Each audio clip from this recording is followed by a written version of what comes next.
The David Pakman Show at davidpakman.com.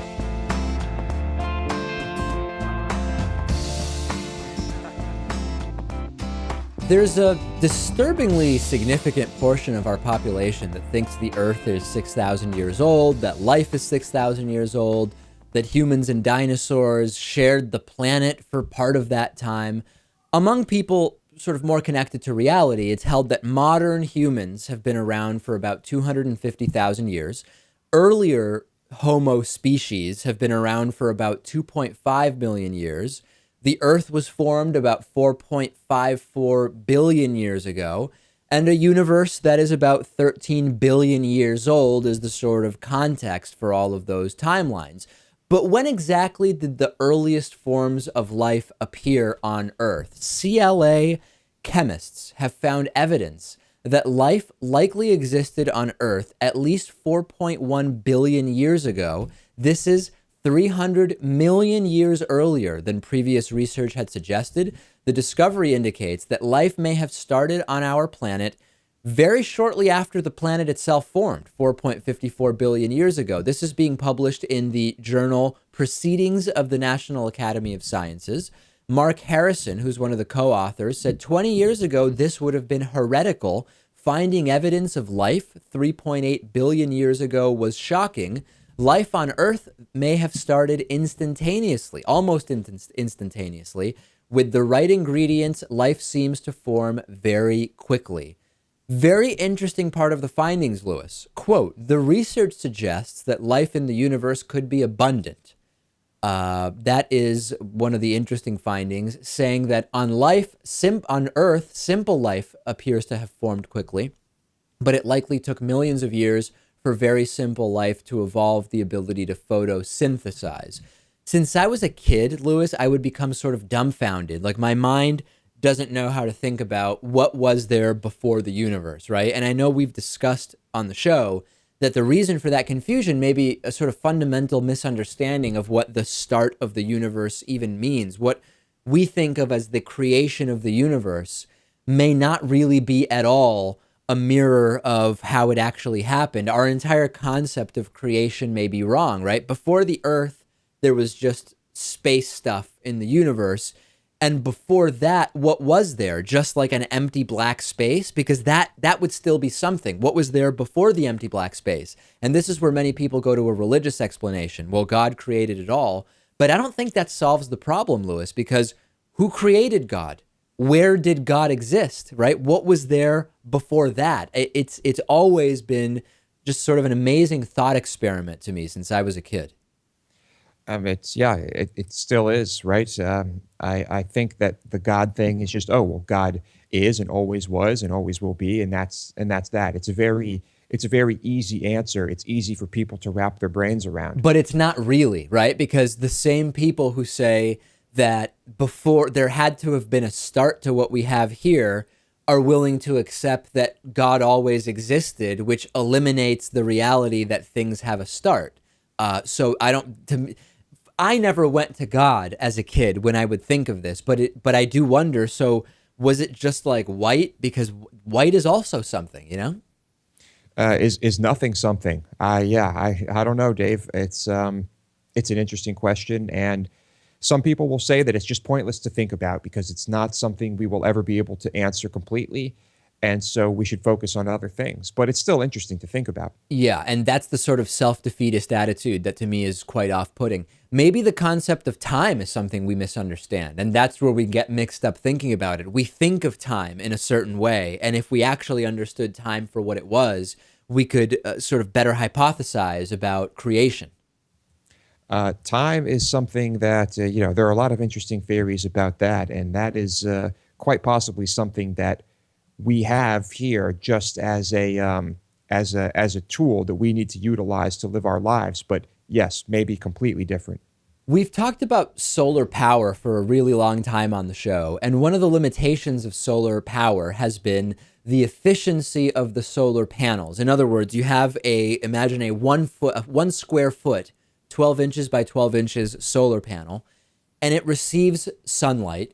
But how much of the sunlight can it actually convert into usable energy. A few weeks ago, Elon Musk's company Solar City, or the Solar City which is backed by Elon Musk, announced that it had produced the world's most efficient rooftop solar power module, achieving a 22.04% efficiency.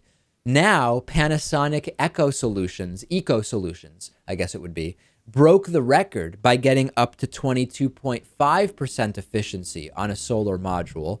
This is a prototype that uses a 72-cell, 270-watt prototype. This is different from Solar City. Solar City uses a standard solar cell. Panasonic is using a thin layer solar cell.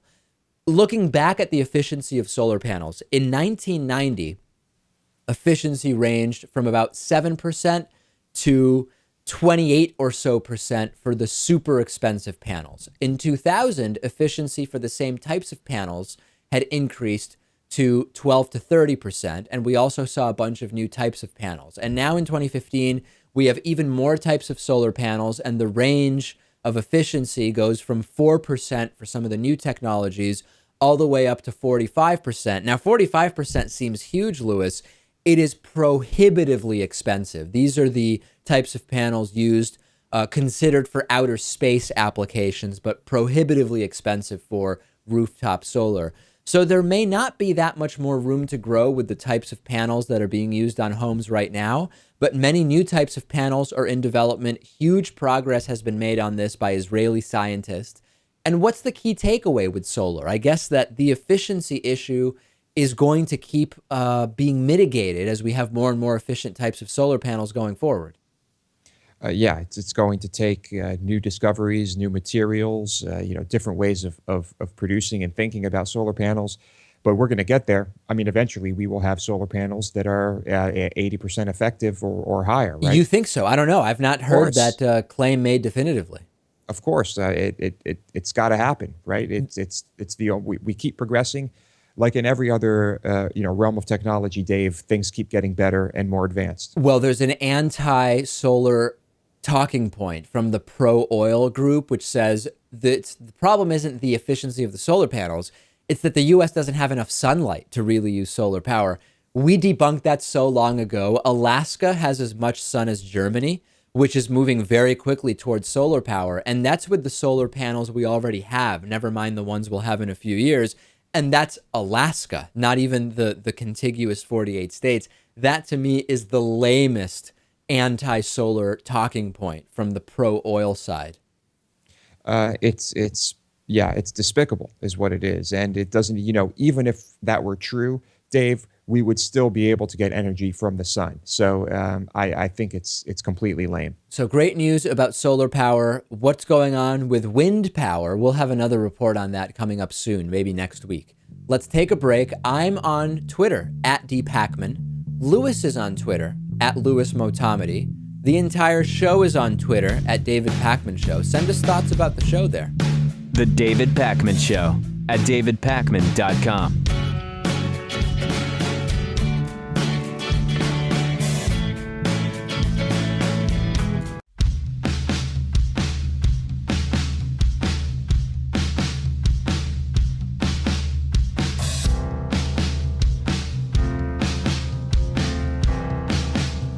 Welcome back to The David Pakman Show. The David Pakman Show is not made possible by big media conglomerates or huge multinational corporations. It is made possible by the audience through membership. You can find out more at davidpakman.com/membership. Today's new member of the day is David Zemer. David, thank you for your support. We really couldn't do it without members like David. Be member of the day. Sign up at davidpakman.com/membership. Read all about the great member benefits. 3 years ago this week, it was debate time in the 2012 presidential election. Mitt Romney made his now infamous binders full of women comment during the debate. He has binders full of women. Let me remind you what that was all about. And I said, well, gosh, can't we find some women that are also qualified? And so we took a concerted effort to go out and find women who had backgrounds that could be qualified to become members of our cabinet. I went to a number of women's groups and said, can you help us find folks? And they brought us whole binders full of women. That's right. Mitt Romney's people would bring him binders full of women who were in leadership positions. Mitt Romney also assured us that businesses were people. If a business is a person, how do you determine if that person is a man or a woman? Is it a genderless person, Lewis? That's a great question. I'm not really sure. You'd have to ask Mitt Romney. The best thing about that binders clip of Romney is not that it's another shining example of Romney being disconnected from reality. It's all of the internet memes and binder reviews that appeared online afterwards. You would go to Amazon and there would be a product, just like a basic 3-ring binder, and the reviews would be just hilarious write-ups related to Mitt Romney. Yeah, it's wonderful what the internet can do. I mean, without the internet, this might have slipped under the radar and we wouldn't have had all of this. Now, this day and age, someone can say something and it can just turn into this, a phenomenon. The things that stand out to me from the debates that Mitt Romney had with Barack Obama in 2012, there are 3 things. Number 1, binders full of women. Number 2, I love Big Bird, but we're cutting funding to PBS. And then number 3, that thing where he tried to engage President Obama in some kind of back and forth, but Obama wasn't going to help him out. And Obama said, please proceed, Governor. And it was cringeworthy awkwardness on the debate stage. It was, yeah. Mitt Romney, while occasionally during debates, it could seem like he was doing well, but there were failures all over the place. 2 years ago this week, Glenn Beck said that a dystopian nightmare was definitely under 2 years away. That was 2 years ago, by the way. Glenn Beck always does this thing where he pretends to be really angry and he's afraid about the singularity. And in this particular clip, he's also really afraid of Google. The best part of this is that the rant is close to 2 minutes and it escalates in insanity. Let's take a look at a piece of it. I think a year from now, definitely 2. Most of Americans are going to be working part-time. There will be some IMF global tax that will add an extra 10% on everything. And people like me will be out of business. And the people that have done favors for this government will be in business. And they'll be fine. And we'll be the little worker bees. And they will test your children and train them from the very beginning to work for the corporation. But those at the top of the food chain, they'll also have the Google glasses, and they'll be able to, because of the singularity, according to Ray Kurzweil. This isn't science fiction. This is science fact. The London Times just ripped me apart saying, oh, Glenn Beck's afraid of the Terminator. No, I'm not afraid of the Terminator. Read The Singularity is Near by Ray Kurzweil, you pieces of garbage.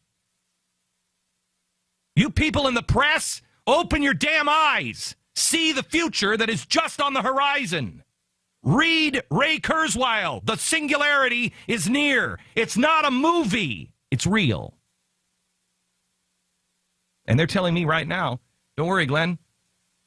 Everybody's going to be able to have the Google glasses. Everybody's going to be able to upload the information and enhance their intelligence. Really? How are you going to do that? Well, we're going to make it so cheap. Really? How are you going to do that? So it's been 2 years. Now, Glenn Beck, I don't remember when it was, Lewis. He did this other rant where he says how he hates always being right. Here's just one example of how one of his prophecies has failed to come to fruition. He still insists he's right about everything, though. Yeah, well, he must be thrilled now. If he hates being right, then I guess he is thrilled. But he was so certain. He was so sure when he said it, that this is definitely less than 2 years away. And he's got this cult leader-like delivery, and it really seems like he's hypnotizing people. I mean, we watch it and we think, oh my God, this guy is completely insane. People listen to this and they think that he is, borderline prophet. And he is able to turn that into selling people products like home food storage, gold coins, and what else is it that he advertises on his show and ties in with the political messages? All sorts of things. I don't know, but it's all related to the food storage, the survival, the shelters, the gold coins, things like that. 1 year ago this week, Cindy Jacobs, a TV Christian and a so-called prophet, told the world that she used prayer to prevent terrorist attacks. She's another one of these Christian TV personalities who has a very, very close relationship with God. 2 months ago, she predicted another civil war because of gays and Christian persecution. She is just an overflowing fountain of great advice. Here's a clip of her offering advice on binding demonic territorial spirits. The most notable characteristic to me about binding demonic territorial spirits is that there's no evidence they exist at all. Not the case for Cindy. Let's take a look. And many times, if you're not careful, you will just think it's your natural self or that you're feeling depressed. But the territorial spirits over the area that you're trying to take, particularly if it's a geographic area, will try to manifest through your emotions. Remember that the mind is the battleground. Many times when I will come into a new region to possess the land and to pray over that land, even as the airplane is touching ground, I will bind the principalities and powers that are in that area from influencing me, from affecting me or my family or whatever in any way, or any members of our team. We need to be smart. You really can't make this stuff up, can you? You watch this clip, you listen to it, and I'm just picturing someone on their couch nodding in agreement and taking notes because they think that they might have a territorial spirit in their home or something like that. It's, you really got to watch out for, snake oil salesmen like this. I imagine the people who watch Cindy Jacobs reacting sort of like the people who have to co-host with Pat Robertson when he says something insane like yoga causes demons or whatever. The person sits next to him and kind of nods. And you get a slight sense that maybe 1% of their mind thinks this is cuckoo. And I get the sense that the people who watch Cindy Jacobs are similar, where they say, binding demonic terrorist, whatever it is, I don't even know what it is. Yeah, that all makes sense because Cindy Jacobs is a prophet. This tiny little voice somewhere in the back of my head is making me think maybe this is all crazy, but no, I'm going to go with it. You watch something like Lord of the Rings, and there's really no difference between a character from Lord of the Rings who is some shaman or wizard, and the way Cindy Jacobs presents herself. It's like she has these supernatural powers. It's just such a sham. There is no difference. You're exactly right. You've stumbled upon the key element here. There is exactly no difference between elements of fantasy fiction and bringing back people from the dead or binding demonic territorial spirits. It is all exactly the same. Good luck convincing Cindy Jacobs of that. Although I always hold out, Lewis, that these people might not be crazy. They might just be really evil. And they know this stuff is nonsense and they're just doing it to make money. That's certainly the case for a lot of them. I don't know if that's the case with Cindy Jacobs, but it's certainly all BS. Give us a like on Facebook, facebook.com/David Pakman Show. We're on there. We're posting show video clips. We're posting funny memes and pictures. We're posting hilarious caricatures of Lewis and of me. There's all sorts of great stuff on our Facebook page. Give us a like, facebook.com/David Pakman Show. The David Pakman Show at davidpakman.com.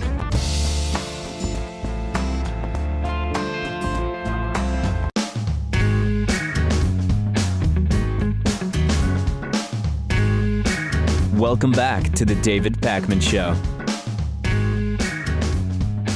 As we close in on the 2016 presidential election, I want to go back and look at some of the most interesting interviews that we've done related to elections or with presidential candidates. And one of the most interesting ones is an interview back from 2012, about a month before the 2012 election, in fact, with former Massachusetts governor and former presidential candidate Michael Dukakis. And among all of the things we discussed, we talked about what is considered by many to be a huge presidential campaign gaffe that Michael Dukakis made during his campaign, which was being pictured in a tank wearing a helmet. And we talked about that. We talked about the then upcoming 2012 election and so many other things. And I want to go back to that interview today. Many of you have never heard this interview. Many of you have never seen this interview. Michael Dukakis, former governor and former Democratic presidential candidate as well. Let's take a look. Joining me is former Massachusetts governor and presidential candidate Michael Dukakis. Really great to have you on the show again. Thanks, David. So to start with, just as a point of curiosity here, shows how small of a world we have here. It turns out my producer's grandmother back in 1987 actually wrote a piece in Elder Vision, a newspaper here in Northampton, Massachusetts, about your mother, Governor, incredibly. And he actually brought it in, including the letter that you sent to her, to his grandmother. It's incredible what a small world it is, isn't it? Sure is. So let's get into talking about the 2012 election. We have the first debate coming up this week. You know better than anybody the effect that debates can have on the outcome of the elections. Give me a sense of, given where the polls are now, what does Mitt Romney have to do to swing the election back in his favor? Well, that's hard to say. I'm not sure that debates have all that much effect. At the time, everybody's excited, David, and everybody's looking for gaffes. I mean, that's the name of the game. Did somebody screw up? In point of fact, the things that make somebody a good president don't necessarily have anything to do with being a good debater. But this will be a huge audience. I suspect 100 million people will be watching this thing. So if you're a candidate, you got to try to make sure that you're doing the best you possibly can. I think Romney's problem, and look, by no means is this race over. This is a tough competitive race. Anytime you have a soft economy, the incumbent is going to have to struggle. But there seems to be with Romney a kind of disconnect between him and an awful lot of Americans. And I'm not quite sure why that is, but we saw him in action here, and there was a lot of the same, call it what you will, disconnect, distance between him and people generally that we saw here. I mean, there's a reason he's 30 points behind Obama in Massachusetts. That continues to be the case. And I'm not sure what he does to correct it, frankly, at this point. I mean, he's got to be out there, try to be himself.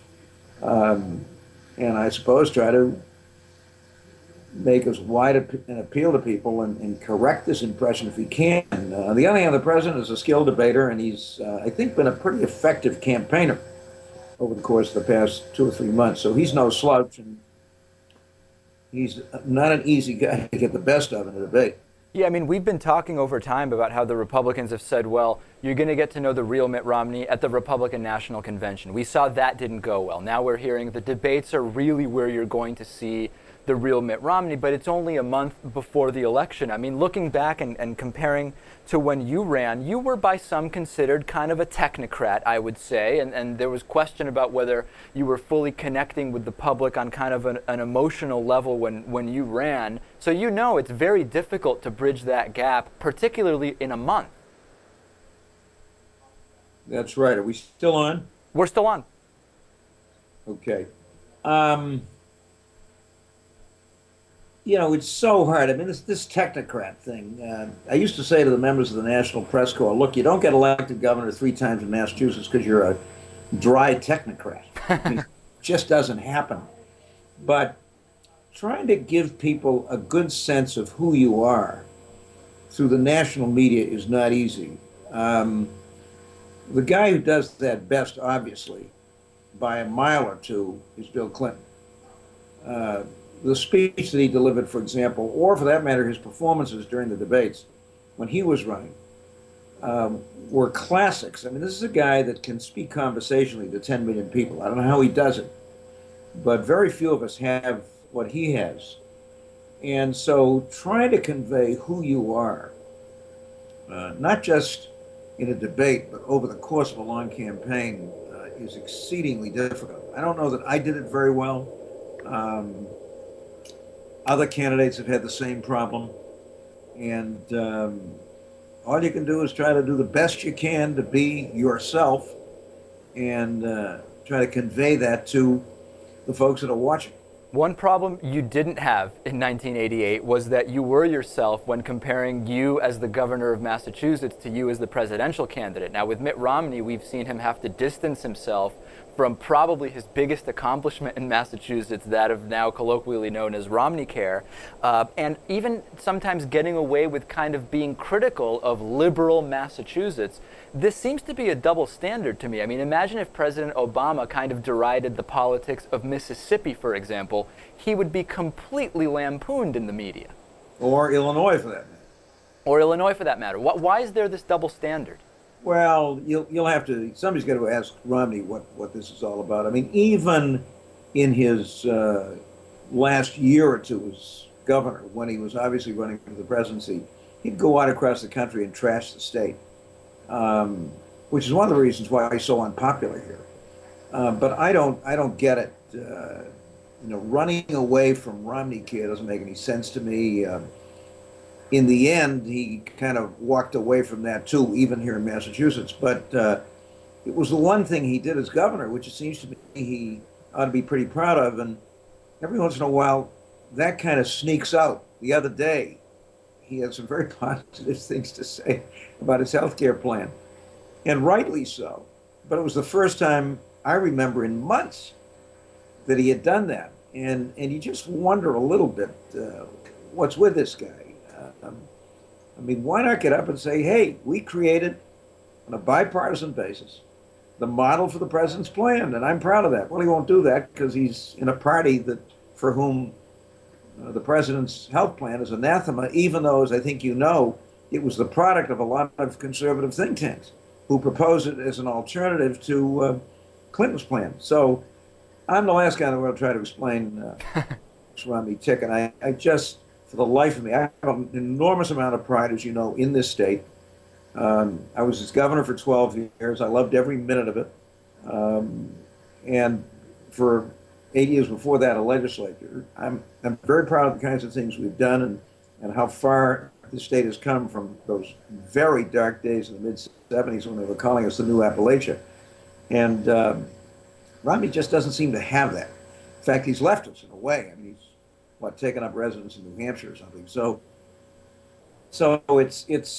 it's another part of his personality which I just don't understand. I want to touch a little bit on race and the racial undertones of this campaign, and of course we've seen this movement to question President Obama's place of birth and citizenship. You had some inkling of the racially motivated nature of Republican campaigning. I mean, we know the Willie Horton ads of 1988.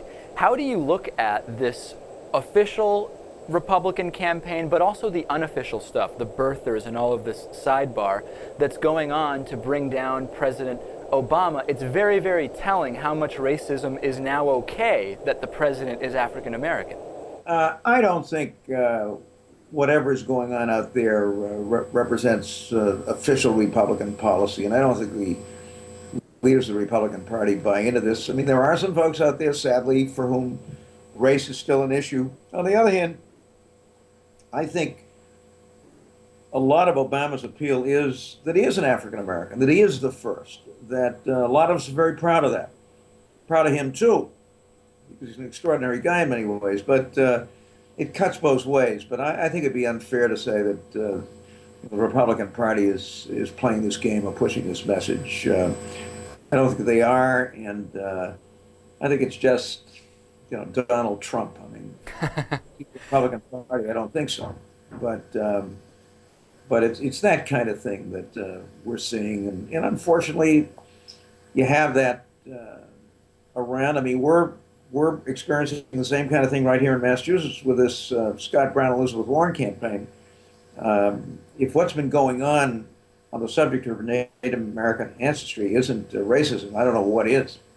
And those folks the other day who are whooping it up,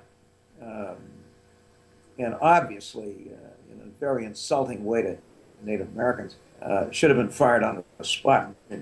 But look, race continues to be an issue in our society. We've come a long way from the days back in my childhood when people of color couldn't live on this side of the railroad tracks in Boston, let alone what was going on in southern part of the country. And we've just got to keep making progress on that. And I think the president's election and re-election, I hope, will be a strong statement to people that increasingly race is no longer a factor in the best sense in politics of this country.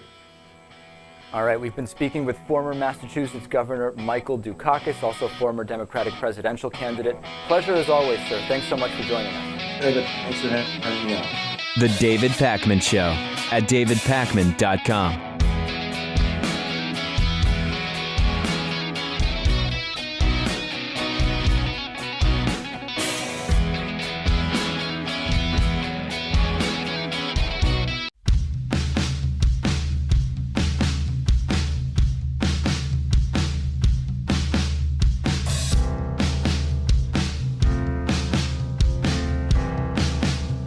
Welcome back to the David Pakman Show.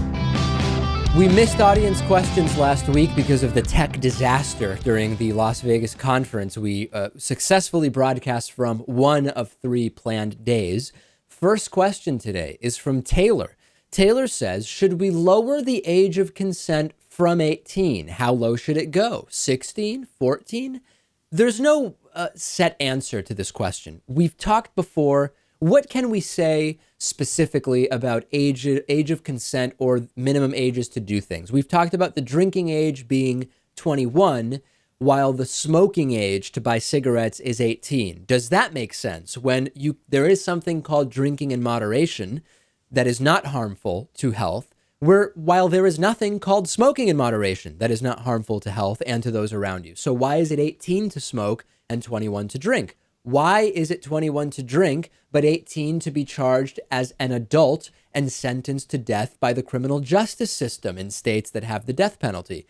We've talked about those inconsistencies. Now, with the age of consent with regard to sex and statutory rape, etc., there's nothing scientific about age 18, and we see age of consent vary in different countries and even in different states. So I am not a scientist such that I can say with certitude that age of consent should be 16, 17, 18, 19, whatever.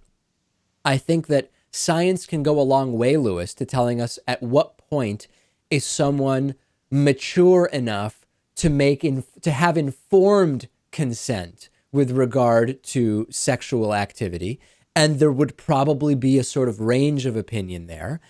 So I don't know that it should necessarily be lower than 18, but I think there's definitely something to questioning why is it that here it's 18 and there it's 16, and what should it really be? And in some countries it's way lower than that, which generally speaking we aren't on board with. Yeah, I think that it's okay to keep it at 18 and say if someone is under 18, now we have a process or a system to determine if they should be treated as if they were 18 or older. That's what we should have. And in many cases, you have these ridiculous situations where an 18-year-old might be involved with a 17-year-old, ends up getting, becoming a sex offender because some parent is upset, and a situation that should never happen. So there's sort of two sets. There's 2 sets of questions here, right? One is, what should the legal framework around age of consent be? And I generally agree with you, Lewis, that if you have a 15-year-old having sex with a 50-year-old, if the age of consent is 18, that's very clearly statutory rape, even if the 15-year-old thinks that they consented, because we've determined a 15-year-old has not developed in a way that they can really have informed consent about having sex with a 45-year-old. A 17-year-old and a 19-year-old is a very different scenario. And how can we make the law address that issue differently? Just saying if one person's 18 or older and someone else is not yet 18, that is identical to someone being 12 and 50. That is a problem from a legal perspective. Separately, there's the scientific question of what are we really looking for when we're talking about when age of consent should be granted, and where is that determination? And I would not be surprised, Lewis, if this was as much nurture as it was nature. depending on the social context around you, you could make a case that although age of 18 might make sense from like a broader scientific perspective, developmental perspective, that you could have societal sheltering or societal factors that make it so that in some places, by age 18, the emotional maturity is not even there. And maybe it should be 21 in those societies. Or you could have the opposite, where you could say, listen, scientifically, developmentally, age of consent probably makes sense somewhere between 16 and 19. In this particular society, it's probably closer to 16 than it is 19. I'm not making any particular claim with regard to any particular society, but the main point, the main takeaway is 18 is certainly arbitrary to a great degree.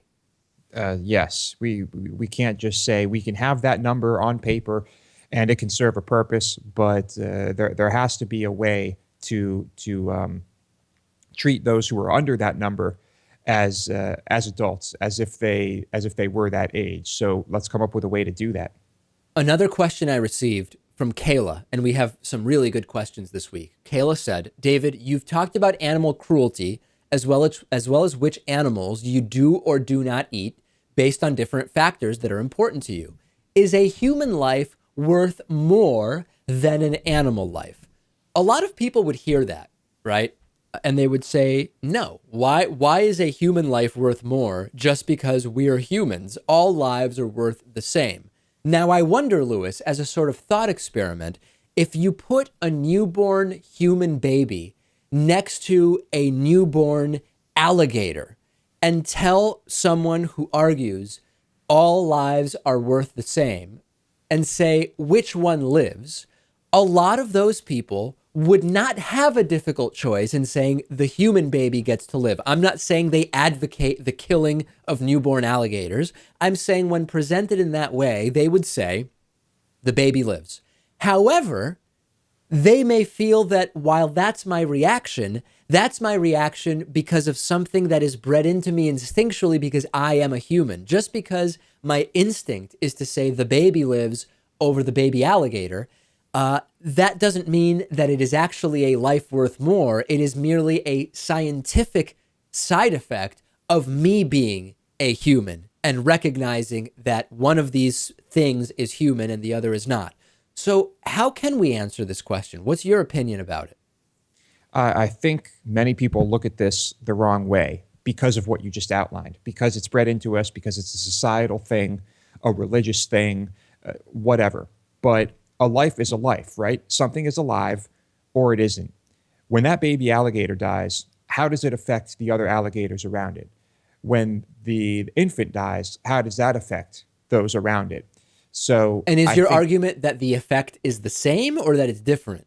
Oh, I'm saying it's probably very different. While there are species that lament and mourn and feel sadness, I think that the impact of that baby dying would be far more profound. Okay, but now what about, maybe alligator's a bad example. Let me adjust it. There are animals that seem to mourn and grieve. Elephants are an example. The behavior of dogs is greatly impacted when one of the fellow dogs dies.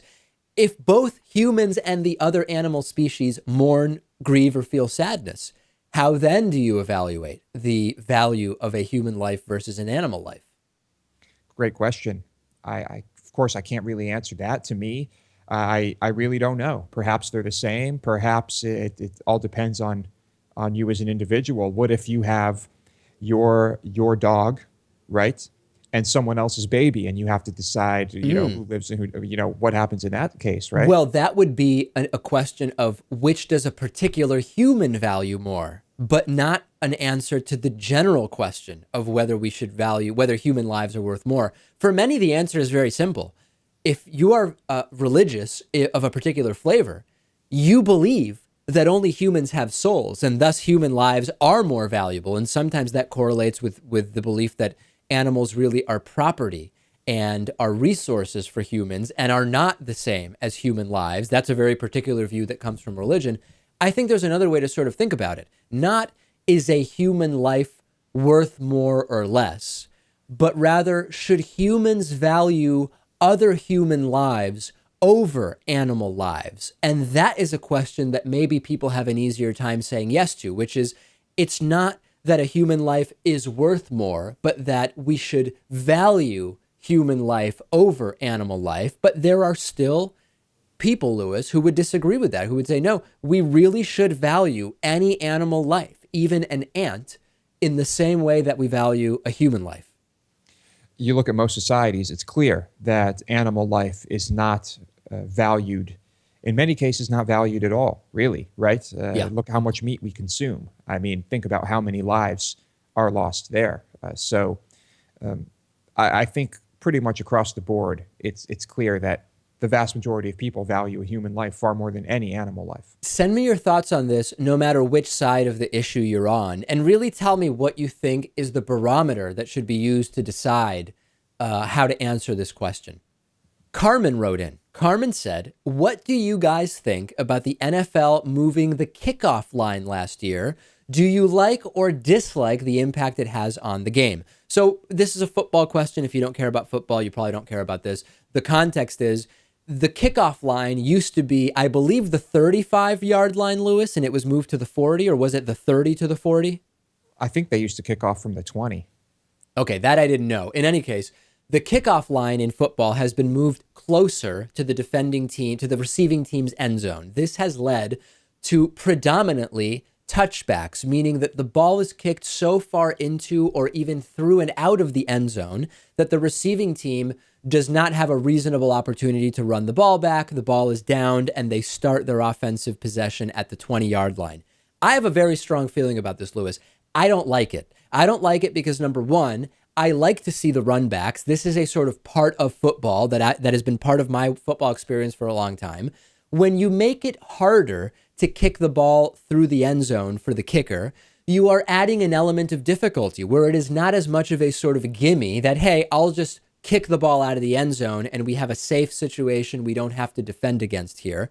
And I also don't like the changes in these rules because now when you look at touchback statistics, you had a break where the kickoff line was moved, and now touchback statistics are going to be very lopsided when evaluating how good a kicker was. So for all reasons, Lewis, I don't like this decision. I think you're right. That is an important part of the game. In that way, I don't like it because I think the kicker should have to perform really well. And I think the team should have a chance to run that ball back. And that's very limited now. I think this was a safety move by the NFL because this is one of the more dangerous situations where you have all these players running full speed to try and get the guy who is trying to catch this ball. If they don't call for a fair catch, they could get hurt pretty bad. And it's a situation that is just more dangerous. But still, it was an important element of the game. It's a dangerous game anyway, and I wish they had not done that. Now, this year, they implemented some changes, and that is they moved back the extra point. Right. Now, Lewis, excuse me, I have a very, very big soapbox on which to comment about that as well. I don't like that rule either. You used to score. You do like it. Yes, I do, because previously, now what happens is, okay, you score a touchdown, and you can either go for the 2-point conversion, which is basically like scoring another touchdown from a couple of yards out, or you could kick an extra point. Now, you were kicking from a very close distance before. It was almost a gimme every time. It was like a guarantee almost every time. They moved it back quite a bit. And now it's not quite a guarantee. Still pretty easy, but I don't think that it should be a guarantee. I agree that it shouldn't be a guarantee. My problem is this. Before, the ball is placed in the same spot after the touchdown, whether you plan to kick a point after or whether you plan to go for two. This allows for teams to run trick plays where you set up for a kick and you're actually going for the 2-point conversion. Now you have to say we're kicking or we're going for the 2-point conversion, and it eliminates the ability for a team to use trick plays. And my issue is, if you want to move the ball back, move the ball back. I'm all about the point after basically being guaranteed. I get that it's kind of lame, but you have to have consistency. After a touchdown, the ball is placed here. And the team can do whatever they want with it. If they kick it between the uprights, it's 1 point. If they score in the end zone, that's 2 points. But the fact that now you have to tell the refs what the plan is, I don't like that. Well, for me, I guess I don't care so much because the type of trick play you're talking about almost never works. It's like 1 in a million. And if you're going to go for the 2-point conversion, there's really no reason to do it that way, so, as in form of a trick play, making it seem like you're going to kick. So I think this is okay. I'm okay with it. All right. That's Lewis's opinion, and you've heard mine. Great questions today from Taylor, Kayla, and Carmen. Keep the questions coming. Email, voicemail, Twitter, Facebook, our Reddit subscription, or our Reddit subreddit discussion forum, whatever you want. Bonus show today. Excellent bonus show. davidpakman.com/membership to sign up.